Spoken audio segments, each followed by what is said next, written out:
नमस्कार विद्यार्थियों। हिंदी साहित्य विषय के अंतर्गत हम कथाकारों का परिचय श्रृंखला हम लेकर आ रहे हैं। यह BA द्वितीय वर्ष महर्षि दयानंद विश्वविद्यालय के पाठ्यक्रम में है। आज कथाकारों के परिचय में हम कथाकार प्रेमचंद जी को लेंगे और मुझे बताते हुए अत्यंत खुशी हो रही है कि आज मुंशी प्रेमचंद जी का जन्मदिन भी है। तो आज उनके जन्मदिन के दिन हम कथाकार प्रेमचंद जी का परिचय प्राप्त करेंगे। मेरा परिचय आपकी स्क्रीन पर दिया गया है। जयकृष्ण त्रिपाठी नाम है और पद आपके सामने प्रस्तुत है।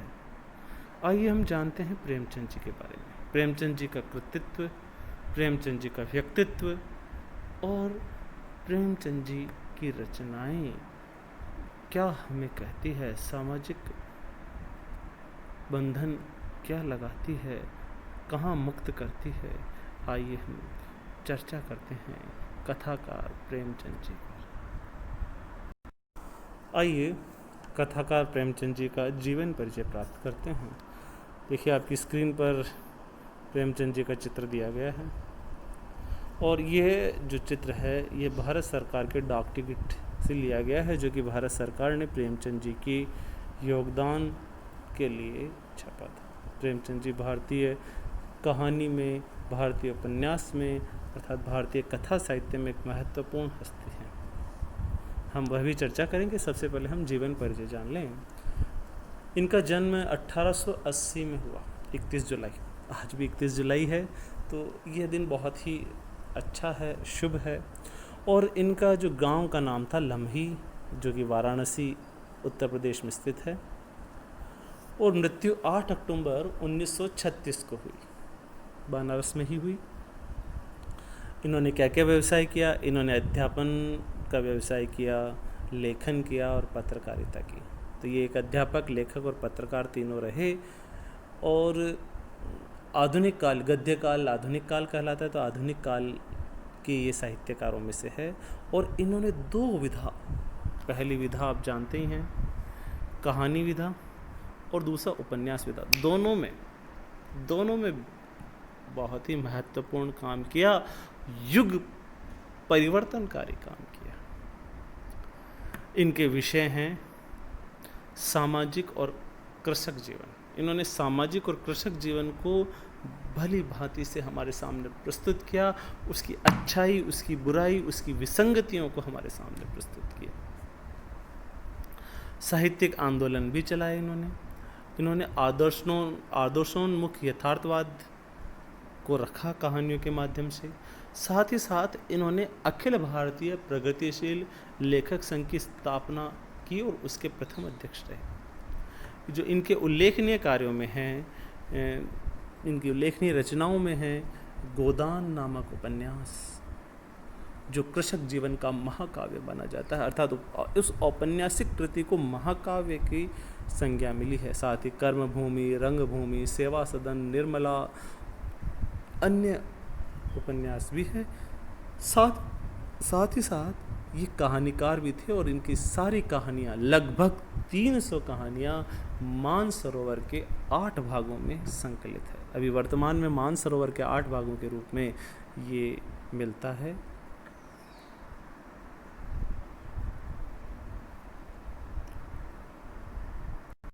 आइए अब हम इनके वैवाहिक जीवन और घरेलू जीवन और पारिवारिक जीवन के बारे में जानते हैं।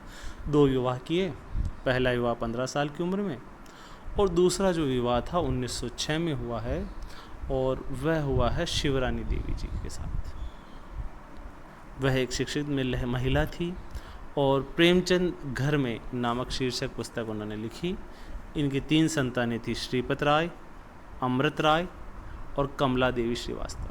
अमृत राय जी के विषय में बता दूं, इन्होंने प्रेमचंद जी के ऊपर एक जीवनी लिखी है और ये बहुत प्रसिद्ध हुई है। तो ये अच्छे कथाकार के रूप में प्रसिद्ध हुए अमृत राय जी। इसके अलावा यह आगे हम चर्चा करते हैं कि 1898 में इन्होंने मैट्रिक अर्थात 10वीं की परीक्षा प्राप्त की, परीक्षा पास की और फिर वे टीचर बन गए। नौकरी के साथ पढ़ाई जारी रखी।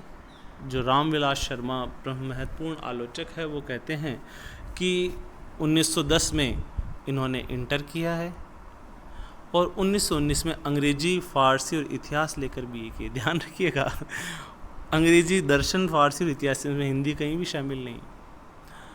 ऐसे 1919 में अंग्रेजी, फारसी और इतिहास लेकर बीए किया है और 1919 में ये बीए पास करने के बाद शिक्षा विभाग में इंस्पेक्टर बन गए। 1921 में असहयोग आंदोलन के दौरान महात्मा गांधी के आह्वान पर सरकारी नौकरी का छोड़ दिया और फिर इन्होंने अपना स्वतंत्र लेखन कार्य किया। और महात्मा गांधी की विचारधारा का प्रभाव इनकी कहानियों में, चाहे वह पंच परमेश्वर हो, इनके उपन्यासों में, चाहे वह रंगभूमि हो, चाहे कर्मभूमि हो, अवश्य पड़ा। तो ये स्वतंत्रता आंदोलन से अछूते नहीं रहे और उसमें अपनी लेखनी से निरंतर योगदान देते रहे। इन्होंने मर्यादा, माधुरी आदि पत्रिकाओं का संपादन भी किया और सरस्वती प्रेस से हंस और जागरण निकाला, परंतु यह उनके लिए घाटे का सौदा हुआ। इस मामले में आर्थिक स्थिति उनकी इतनी अच्छी नहीं रही।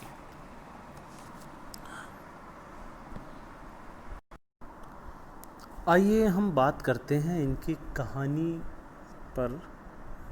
और इनकी कहानी ने भारतीय हिंदी साहित्य को नया मोड़ दिया। हिंदी कहानियों का इतिहास देखें और कहानी में कालक्रम में इनकी कहानियाँ देखें और उसमें भी विभिन्न युग देखें तो एक पूरा युग इनके नाम है। तो हिंदी कहानियों को मुख्यतः 3 भागों में बांटा जा सकता है: प्रेमचंद पूर्व युग, प्रेमचंद युग, फिर प्रेमचंदोत्तर युग और फिर स्वतंत्रता के बाद की कहानियाँ, विभिन्न कहानियाँ, आंदोलन। प्रेमचंद पूर्व युग के कहानीकार मैं आपको बता चुका हूँ। प्रमुख कहानीकार में थे, उसने कहा था, कहानी के रचयिता श्री चंद्रधर शर्मा गुलेरी जी। 1915 तक ये काल रहा और उसके 1915 के बाद प्रेमचंद युग आरंभ होता है। सरस्वती में इनकी कहानी छपी थी 1915 में, परंतु ये कहानियाँ पहले से ही लिखने लगे थे। यह पहले उर्दू में नवाब राय के नाम से लिखते थे। असरारे माविद इनका पहला उपलब्ध उपन्यास है, पहली उपलब्ध रचना है। अनुपलब्ध रचना के बारे में मैं चर्चा नहीं करूँगा। उपलब्ध रचना है असरारे माविद। यह उर्दू भाषा में लिखा गया। इसका हिंदी अनुवाद भी हुआ। अभी देवस्थान रहस्य नाम से इसका हिंदी अनुवाद इन्होंने किया। फिर 1908 में एक बड़ी घटना हुई। 1908 में इन्होंने सोजे वतन नामक उपन्यास उर्दू में प्रकाशित किया और यह उपन्यास, हम सोजे वतन पर थे, सोजे वतन नामक उपन्यास जब उर्दू में प्रकाशित हुआ तो इसमें भारतीय स्वतंत्रता संग्राम और अंग्रेजों के प्रति विद्रोह की भावनाएं थी और इसे अंग्रेजों ने देशद्रोह माना और उनकी सारी प्रतियां जब्त कर ली और साथ ही साथ इनको भविष्य में ऐसा नहीं लिखने की सलाह दी गई। तो इनका बचपन का नाम नवाब राय था। तो ये नवाब राय के नाम से उर्दू में रचना करते थे। इनका मूल नाम आपको पता है धनपत राय था। तो धनपत राय जी ने अपने बचपन के दादी के नाम से, अपने प्रेम के नाम से, नवाब राय के नाम से उर्दू में लिखना प्रारंभ किया। असरारे माविद लिखा और सोजे वतन नामक उपन्यास उनका जब्त हो गया और उन्हें अपना लेखन कार्य बंद करना पड़ा अपनी व्यावसायिक स्थितियों को देखते हुए। फिर धीरे धीरे फिर इन्होंने कहानियों की तरफ रुख किया और हिंदी कहानियों की तरफ आए। तो 1910 में इनकी पहली कहानी जमाना नामक पत्रिका में प्रकाशित हुआ, जो कि आपकी स्क्रीन पर दिखाई दे रही है। वो है बड़े घर की बेटी। बड़े घर की बेटी प्रकाशित हुई और इसी तरह से आगे कहानियाँ 1915 में 1916, 17, 18 में फिर धीरे धीरे इनकी कई कहानियाँ सामने आने लगी और वे एक हिंदी में स्थापित कथाकार के रूप में जाने लगे। अब आपकी स्क्रीन पर मैंने इनके मुख्य कहानी संग्रह लिखे हैं, जिनमें सारी कहानियाँ संग्रहित थी सप्त सरोज 1917 में लिखा। इसमें 7 कहानियाँ हैं। बड़े घर की बेटी बहुत ही सौत, सज्जनता का दंड, पंच परमेश्वर, नमक का दरोगा, उपदेश और परीक्षा। ये कहानियाँ सप्त सरोज में है। फिर अगला जो कहानी संग्रह था वह नवनिधि था। नवनिधि में राजा हरदोल, रानी सारंद्री, मर्यादा की वेदी, पाप का अग्निकुंड, जुगनू की चमक, धोखा, अमावस्या की रात्रि, ममता, पछतावा आदि थी। प्रेम पूर्णिमा, प्रेम पचीसी, प्रेम प्रतिमा, प्रेम द्वादशी नामक कहानी संग्रह हुए। समर यात्रा, इसके अंतर्गत 11 राजनीतिक कहानियाँ संकलित की गई। इसमें है जेल, कानूनी कुमार, पत्नी से पति, लांछन, ठाकुर का कुआं, बहुत ही अच्छी कहानी है, शराब का दुकान, जुलूस, आहुति, मैकू, होली का उपहार, अनुभव, समर यात्रा आदि। इन सब कहानी संग्रह की सारी कहानियाँ आखिर में मानसरोवर के 8 भागों में प्रकाशित हो गई, परंतु ये उनकी मृत्यु के बाद 8 भागों में बांटा है। भाग और 1 और 2 कफन उनके पहले हुए थे। कफन नामक कहानी इनकी पहले प्रकाशित हुई थी। फिर उनकी मृत्यु के बाद सारी कहानियों को मानसरोवर नामक शीर्षक से 8 भागों में लगभग 300 कहानियों का प्रकाशन किया गया।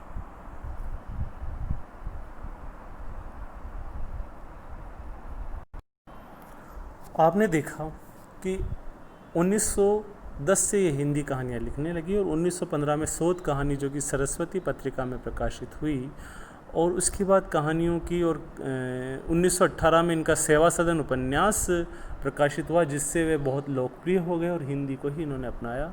और आखिरी दिनों में इनकी कफन, पूस की एक रात आदि कहानियाँ प्रचलन में हैं। अगर इनकी कहानियों की समीक्षा करें तो शुरुआत में आदर्शवादी कहानियाँ ज़्यादा थी, चाहे वो आत्माराम तोताराम हो, चाहे पंच परमेश्वर हो, परंतु जो बाद की कहानियाँ थी वे यथार्थ के आधारित थी। उसमें किसी आदर्शवाद को पोषित नहीं किया, चाहे वह कफन हो आदि अन्य कहानियाँ हो। इन कहानियों में यथार्थवाद प्रमुखता से आएगा। प्रारंभिक कहानियों में या कुछ मध्यकालीन कहानियों में भारतीय स्वतंत्रता संग्राम का प्रभाव, कृषक जीवन की विवेचना और साथ ही साथ सत्याग्रह, अवज्ञा आदि गुणों का समावेश कहानी में हो। प्रेमचंद जी खुद कहते हैं कि केवल आदर्शवाद नहीं, यथार्थोन्मुख आदर्शवाद होना चाहिए। केवल यथार्थ नहीं, केवल आदर्श नहीं, यथार्थोन्मुख आदर्शवाद प्रेमचंद की कहानियों की विशेषता है।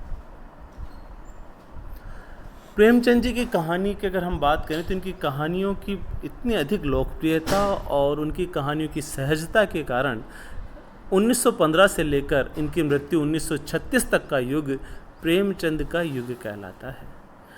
इस युग में अन्य कहानीकार भी हुए, चाहे विश्वंभर नाथ शर्मा कौशिक हो, परंतु वे सभी प्रेमचंद जी की कहानियों के प्रभाव के कारण दब से गए।